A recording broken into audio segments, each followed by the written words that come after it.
Assalamu alaikum wa rahmatullahi wa barakatuh. Bienvenue à tous sur ce 17e numéro de l'émission La Voix des Écritures. L'un des arguments de l'islam est que Jésus aurait annoncé dans la Bible la venue d'un autre prophète après lui en la personne de Mohammed. Ceci est constamment prêché aux musulmans dans les mosquées. Vu que les musulmans ne lisent pas la Bible, ils ne disposent d'aucun moyen pour vérifier toutes ces informations. Mais qu'en est-il réellement? Jésus a-t-il annoncé la venue d'un autre prophète après lui? Tout d'abord, on ne trouve nulle part dans le Nouveau Testament où Jésus a annoncé la venue d'un autre prophète à la lignée des prophètes de l'Ancien Testament. Au contraire, au sujet de la loi de Moïse et des prophètes, le Seigneur Jésus a enseigné dans Matthieu chapitre 11, le verset 13, que la mission des prophètes a pris fin sur Jean-Baptiste. Selon donc les enseignements du Christ, Jean-Baptiste est le dernier prophète. Bien que Jésus ait exercé un ministère prophétique, il n'était pas venu en tant que prophète, mais en tant que fils unique du Père, supérieur à tous les prophètes et héritier de toutes choses, comme on peut le constater dans la parabole des vignerons, dans l'évangile de Matthieu chapitre 22, du verset 33 au verset 42. Lorsque Jésus a commencé par annoncer à ses disciples qu'il fallait qu'ils se séparent d'eux pour monter au ciel vers le Père, la tristesse a rempli leur cœur de ce qu'ils ne le verront plus.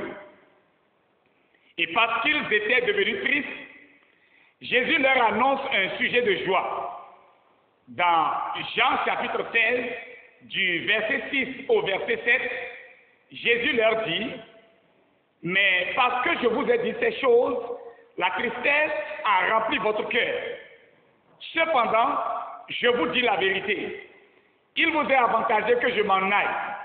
Car si je ne m'en vais pas, le consolateur ne viendra pas vers vous. Mais si je m'en vais, je vous l'enverrai. » Dans ces versets, plusieurs paramètres prouvent qu'il ne peut s'agir de Mohammed. Tout d'abord, il est question d'un entretien entre Christ et ses disciples. Et c'est eux qui étaient attristés du départ de leur maître. Et le maître promet de les secourir par un autre consolateur. Il est donc clair que c'est les disciples du Christ qui doivent accueillir le consolateur et non les musulmans, puisque c'est à eux que Jésus parlait. Or, Mohammed est venu environ 600 ans plus tard après la mort de ceux à qui Jésus avait fait la promesse, ce qui est déjà un grand problème.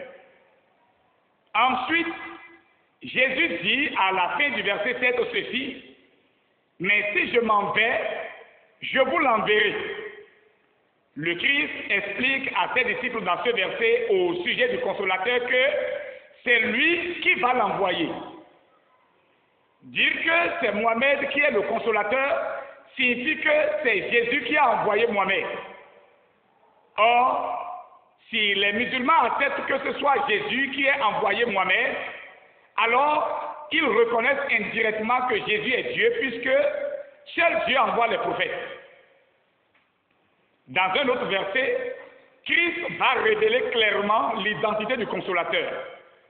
Ainsi donc, dans Jean chapitre 14, du verset 15 au verset 18, il dit toujours à ses disciples, « Si vous m'aimez, gardez mes commandements. Et moi, je prierai le Père, et il vous donnera un autre consolateur, afin qu'il demeure éternellement avec vous. L'Esprit de vérité que le monde ne peut recevoir parce qu'il ne le voit point et ne le connaît point. Mais vous le connaissez, car il demeure avec vous et il sera en vous. Je ne vous laisserai pas orphelin, je viendrai à vous. » Ici déjà, Jésus appelle Dieu Père. Or, le Coran dit dans la sourate 19, le verset 88 à 93, qu'Allah n'est le père de personne. Aussi, avant de révéler l'identité du consolateur à ses disciples, Christ leur recommande d'abord de garder ses commandements. Preuve tangible que le consolateur ne viendra pas avec un autre commandement.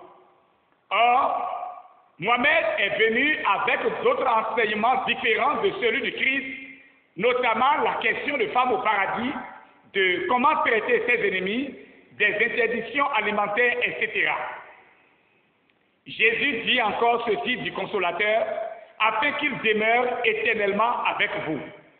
Et là, on voit qu'il n'est pas question d'un homme mortel, et donc, il ne peut s'agir de Mohamed, puisqu'il ne demeure pas éternellement. Certains musulmans affirment que Jésus voulait dire que les enseignements du consolateur vont demeurer éternellement et non le consolateur lui-même. Or, il est bien écrit dans ce verset, il demeurera éternellement avec vous. Il s'agit donc du consolateur et non de ses enseignements. De plus, au sujet des enseignements, Christ dit dans Matthieu chapitre 24, le verset 35, ceci, « Le ciel et la terre passeront, mais mes paroles ne passeront point. » C'est encore la preuve que le consolateur n'a pas autre chose à enseigner outre les paroles de Jésus. En effet, les paroles du Christ sont les dernières recommandations de Dieu à chaque individu sur terre et ne sera jamais révolu. Dans la suite du verset, Jésus a dit, c'est l'esprit de vérité que le monde ne peut recevoir parce qu'il ne le voit point et ne le connaît point. Il s'agit donc d'un esprit et non d'un homme, et c'est pourquoi on ne peut le voir. Or, Mohamed n'est pas un esprit qu'on ne peut voir. Ses contemporains l'ont vu. À la fin du verset, Christ dit encore du consolateur ceci, il demeure avec vous et il sera en vous. À moins d'être un sorcier, sinon, nous savons qu'un homme ne peut rentrer dans plusieurs autres hommes et rester en eux. Christ dit encore aux disciples, je ne vous laisserai pas orphelins, mais je viendrai à vous. On comprend donc pourquoi le consolateur devrait demeurer éternellement avec les disciples du Christ. Pendant que ces disciples vont s'augmenter dans le monde jusqu'à la fin des temps, Christ compte interagir désormais avec chacun d'eux par l'intermédiaire du consolateur qui est l'esprit de vérité. Il faut donc l'esprit pour ne pas être limité par la chair. Sinon, il ne peut être partout à la fois avec ses disciples du monde entier. Les premiers disciples du Christ devraient accueillir la venue du consolateur.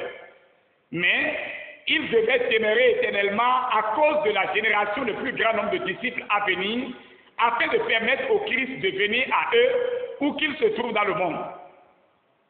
Dans Matthieu chapitre 28, le verset 20, Jésus a dit, « Et voici, je suis avec vous tous les jours, jusqu'à la fin du monde. » L'identité du Christ, l'identité du consolateur, telle révélée par le Christ, disqualifie systématiquement Mohamed. Mais que viendra faire le consolateur? Dans Jean chapitre 14, le verset 25 à 26, Christ dit ceci, « Je vous ai dit ces choses pendant que je demeure avec vous. Mais le consolateur, l'Esprit Saint que le Père enverra en mon nom, vous enseignera toutes choses et vous rappellera tout ce que je vous ai dit. » Ici, Christ a enseigné à ses disciples certaines choses et il leur dit, quand le consolateur sera venu, il leur rappellera ce que lui, Jésus, les a enseignés. Là encore, Mohamed est disqualifié pour être le consolateur. Il n'a jamais été en contact avec les disciples du Christ, à plus forte raison, les rappeler ce que Christ les avait déjà enseigné. Jésus dit encore l'une des choses que le consolateur viendra faire dans Jean chapitre 16, le verset 12 à 14. Il est écrit ceci, « J'ai encore beaucoup de choses à vous dire, mais vous ne pouvez pas les porter maintenant. Quand le consolateur sera venu, l'Esprit de vérité, Il vous conduira dans toute la vérité, car il ne parlera pas de lui-même, mais il dira tout ce qu'il aura entendu et il vous annoncera les choses à venir. Il le glorifiera parce qu'il prendra de ce qui est à moi et vous l'annoncera. Ainsi donc, le consolateur ne viendra pas parler de lui-même, mais on a constaté que Mohamed est venu parler de lui-même au point où son nom se trouve dans la Shahada, qui est le témoignage de foi des musulmans. Le consolateur viendra glorifier Jésus. Mais Mohamed n'a point glorifié Jésus devant les musulmans. Au contraire, il s'est hissé au-dessus de lui. Et les musulmans doivent prononcer son nom au même titre que le nom d'Allah dans leur confession de foi. Ils doivent dire « Washhadu ala ilaha illallah, washhadu ala Muhammad Rasulullah ». Ces enseignements n'ont point aidé les musulmans à mieux connaître et glorifier Jésus. C'est au point où un musulman est quasiment hors de lui-même quand il entend un chrétien l'aborder avec le nom de Jésus. Dans Jean chapitre 16, le verset 8, Jésus a dit que le consolateur convaincra le monde en ce qui concerne le péché. Comment Mohamed convaincra le monde en ce qui concerne le péché alors que la sourate 48 du verset 1 à 2 dit que Mohamed a des péchés passés, présents et futurs.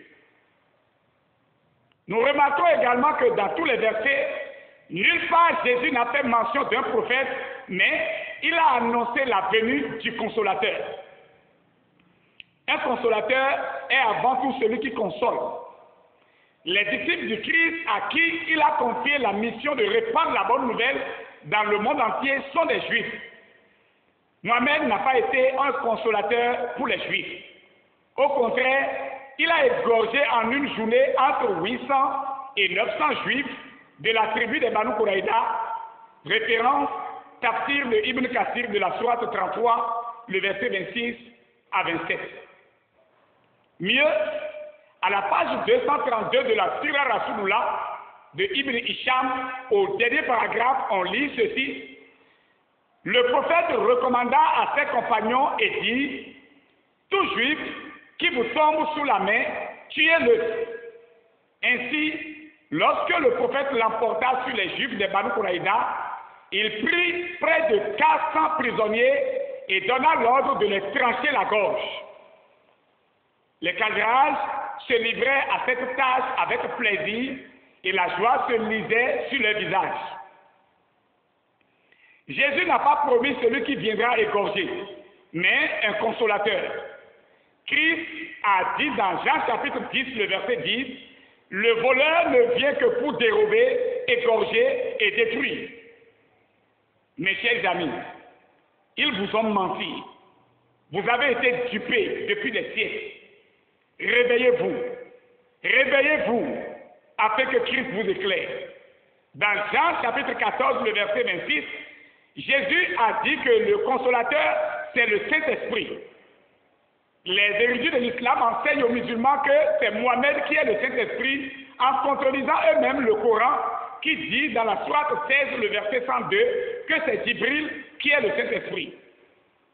Chers musulmans, vos savants disent c'est Mohamed qui est le Saint-Esprit. Et votre Coran dit c'est Djibril qui est le Saint-Esprit.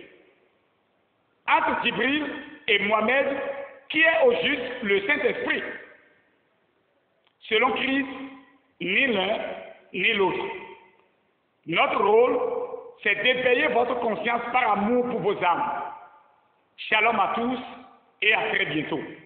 Nos contacts restent les mêmes, plus 229 67 28 54 27.